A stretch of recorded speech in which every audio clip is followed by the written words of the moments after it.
सामान्य माणसाच्या दृष्टीला सामान्य माणसाला असा प्रश्न पडणं साहजिक आहे, कारण आपण जनरली आपल्याकडे कोणी वारलं तर 13 दिवस घराच्या बाहेर निघत नाही.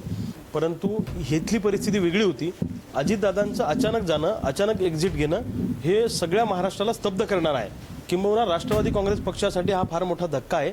मला असं वाटतं की अशा वेळी कार्यकर्ते सैरभैर होत असतात, कार्यकर्त्यांची हिंमत खचते.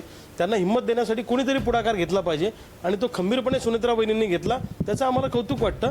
आणि सुनेत्रा वहिनींनी शपथ लवकर घेतली म्हणजे काय झालं, उलट मला असं वाटतं की पक्ष एकसंघ राहिला पाहिजे, कार्यकर्ते टिकले पाहिजे, त्यांचं मॉरल वाढलं पाहिजे आणि आपलं आता कुणीच वाली नाही अशी जी भावना कार्यकर्त्यांच्या मनामध्ये निर्माण झाली होती ती सुनेत्रा वहिनींनी पुढे येऊन त्या कार्यकर्त्यांना हिंमत दिलेली आहे. त्यामुळे राष्ट्रवादी काँग्रेस पक्ष हा एकसंघ राहील सुनेत्रा वहिनींच्या नेतृत्वाखाली असं मला वाटतं.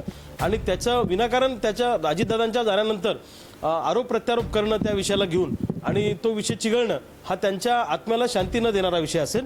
मला असं वाटतं की ज्या पद्धतीनं सुनेत्रा वहिनी ताकदीनं पुढे आल्या, किंबहुना कालचं त्यांचं अजितदादांसोबतच्या बॉडीगार्डच्या घरी जाऊन त्यांच्या बायकोला सांत्वन त्यांनी दिलं, ही मोठी गोष्ट आहे. त्याला हिंमत लागते सगळं करायला.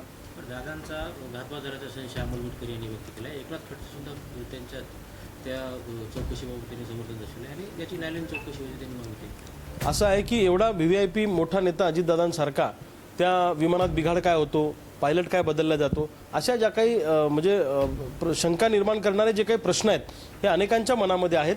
तर अमोल मिटकरींनी मागणी केली आहे, नाथाभाऊंनी केली आहे, अनेकांनी केली आहे महाराष्ट्रामध्ये. तर मला असं वाटतं या अपघाताची कसून चौकशी झाली पाहिजे आणि ही घटना कशी झाली, कसं काय झालं, अजितदादा एवढा मोठा नेता कसा गेला, तर या घटनेची कसून चौकशी होऊन दूध का दूध आणि पाणी का पाणी त्याचं झालं पाहिजे आणि जे कोणी याच्यामध्ये दोषी असतील त्यांना शिक्षा झाली पाहिजे.